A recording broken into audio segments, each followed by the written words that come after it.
I'm Alex Mahadavan with The Observer.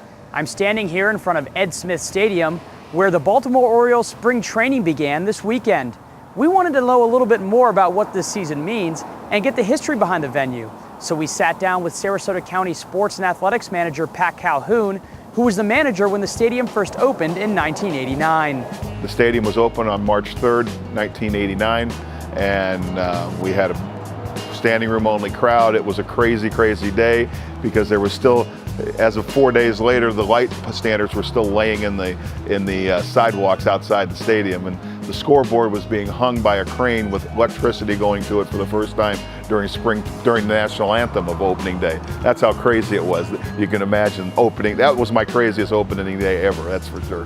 For 30 days, you're essentially running a major league facility that has 15 to 17 or 18 home dates, and it is a sprint. It is a sprint, and there are so many people that it takes to pull this thing we called spring training off. It wasn't like the old days when we were at Payne Park and you know, you had a half a dozen volunteers that were ushers, and you had a couple people working the concession stand. It's not like that any longer.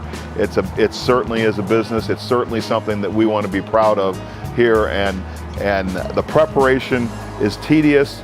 There's a lot of detail that has to go into work, and the Orioles now running the stadium have done a fabulous job. The largest thing that I'm excited about is the completion of the lighting project that needed to be done in the last few years, and to be able to bring it to fruition and get it completed. So for $30 an hour, you'll be able to run these lights.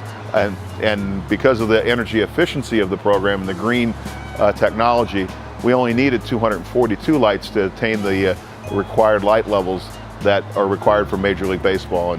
And with that going forward, along with the renovations that we have with Ed Smith Stadium and the vibrant place, the largest public assembly facility we have in the county, I'm excited about its future. The attendance since the Orioles have been here has been very, very good. I mean, it's certainly been at levels that rival the days when we had Michael Jordan and Bo Jackson here.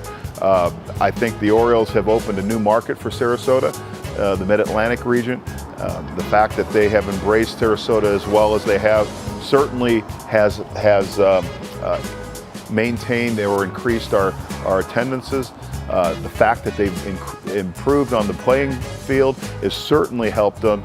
They didn't make the playoffs last year, but they were a force to be reckoned with. They did the year before. I think they're moving in the right direction, and I think that optimism will be obvious this spring, and the attendance will be reflective such. The first reason you need to come out is see this new ballpark, because it really is amazing what came from where we were, and that would be the first reason. The second reason, I think, is the intergenerational connection. I think that connection of our national pastime is something that will live on forever and will sustain itself, and don't forget that, because that's a huge part of the American life.